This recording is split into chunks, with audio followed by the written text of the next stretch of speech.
So here we have to solve the differential equation given, and whatever is the solution of the differential equation, then you have to find the limit for t tending to infinity for that y value, the function y that will get in terms of t, right?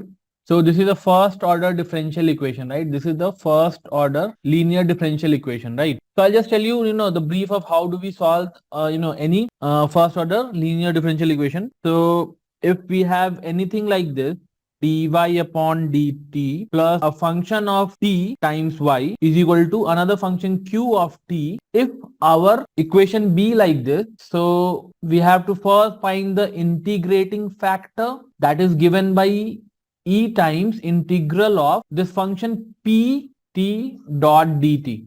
This thing gives you the integrating factor, and then to get the y as a function of t, we have integrating factor times y is equal to the integral of the integrating factor times this function q here, q t dt. Okay, so solving this one gives you the value of the function y as a function of t. Y as a function of t, it returns you, right?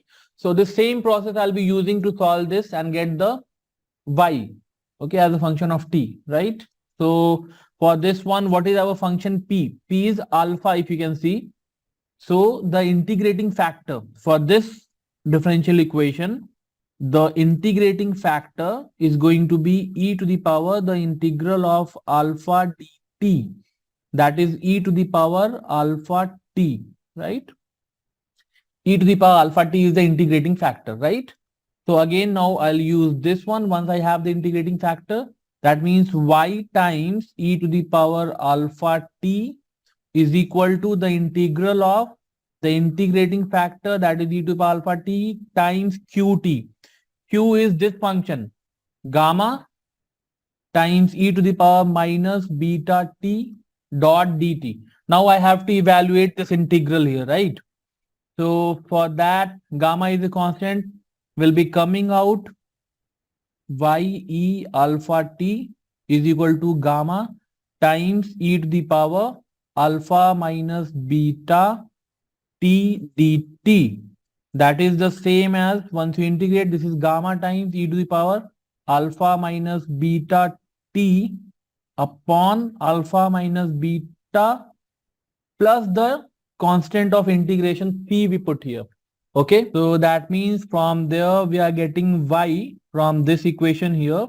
I am getting y as this thing. I divide throughout by e to the power alpha t. So I am going to get like e to the power minus beta t upon alpha minus beta plus c into e to the power minus alpha t.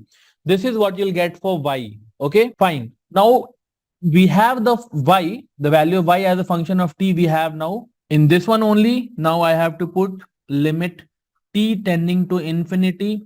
The value is going to be tending to what? Okay, so now you see here, if beta and alpha, they're all positive, alpha, beta, gamma, they're all positive values, right? So e to the power minus beta t for t tending to infinity, that means a very big value.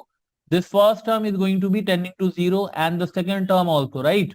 E to the power minus this will be tending to 0 for t tending to infinity, and likewise this also, e to the power minus beta t will be tending to 0 for t tending to infinity, right?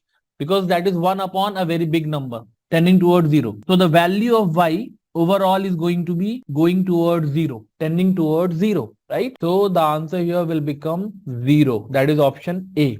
Okay, thank you.